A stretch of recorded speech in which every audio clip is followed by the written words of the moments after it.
Good afternoon, everybody. This is Heather/Hetty from Twitterville, from Facebook, from all the different networks, and I thank God for all of you. You guys are all amazing friends that have brought just amazing faith back into me. And I definitely needed that just this time around. I've gone through 3 brain surgeries, and I've just been completely full of faith, and this was something new and something so different that being basically born with epilepsy, I was always knowing how to deal with it. And even with brain surgeries, I was always really excited just to have them done, because I would figure that God had that planned to make me better. And that 3rd one was absolutely amazing. I am seizure-free. And even through all the stress in the world and extensive stress of this illness, I haven't had any seizures, and with all the medications and pain medications they've given me, no seizures from it, which is just not heard of with seizure patients. And so I'm very fortunate in that manner, but it's been just real railing. It's been really tough on me. I've been full of tears, which I just don't do. I mean, endless. I mean, there's not a normal number of anyone crying this much, so it was just not usual for anyone, and it was just endless. And I just been laying down every day doing nothing, waiting for the answer, waiting for someone to come up with what it is, what medication to take to get rid of it, and because there would be nothing in me to think I had another illness. I mean, I went through my whole life having epilepsy. I went through my ex beating me and making my first brain surgery basically pointless. So I went through 2 others, and we finally, through Jesus, we conquered it. And I had 2 weeks of wellness out of that. And then it turned into my whole body began to just absolutely kill, just hurt so bad. I can't be touched, I can't lay down, I can't sit up, I can't walk, I can't do anything. And it's just atrocious to do my hair, which I did do today. I got through it, but it's just scary because that's not me. And it's just, there was something that was really not right. And it got to a point where it just got worse and worse. And, stress was the additive there. And I know with what they say, what this is, which I can never say the word, fibromyalgia, I think. I call it fibro because I can never pronounce the word. I'm not used to that word.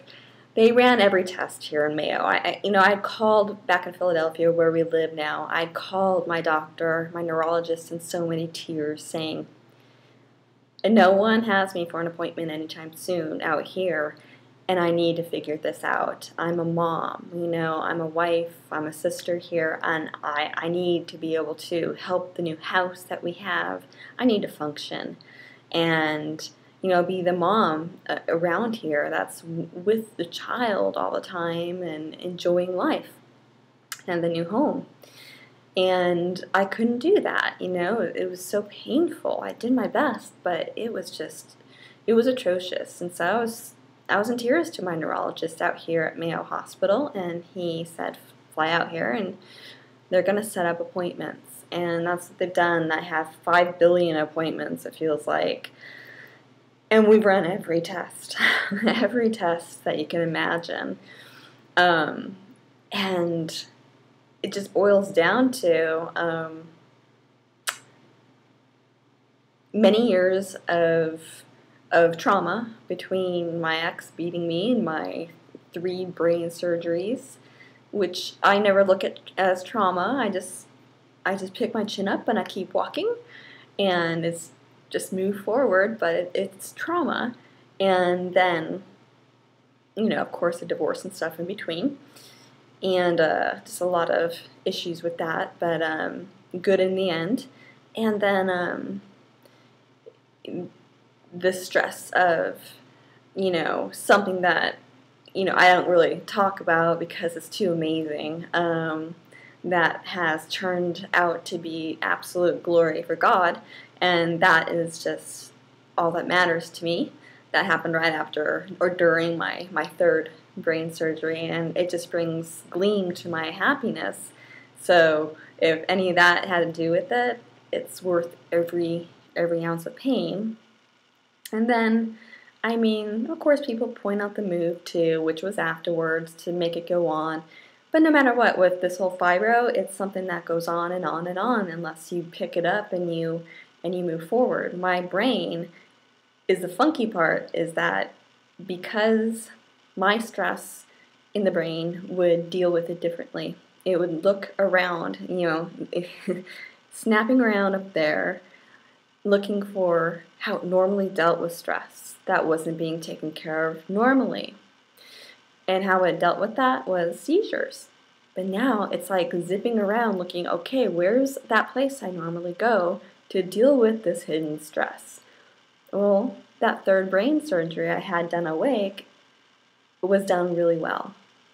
And it doesn't have that pointer to go to anymore. It doesn't have a place to hit me anymore for those seizures to occur. So it winds up hitting other spots in the brain that makes my brain really confused because it's spots that haven't been hit, and it makes different parts of my body that haven't been hurt, like haven't been hit by that before the stress, flip out, and it makes your whole body hurt because my brain's confused. It's being told by this. It's getting all these different electrical activity marks from it. Do this, do that, do this, do that. I'm looking for a stress point, and that's what it's telling it.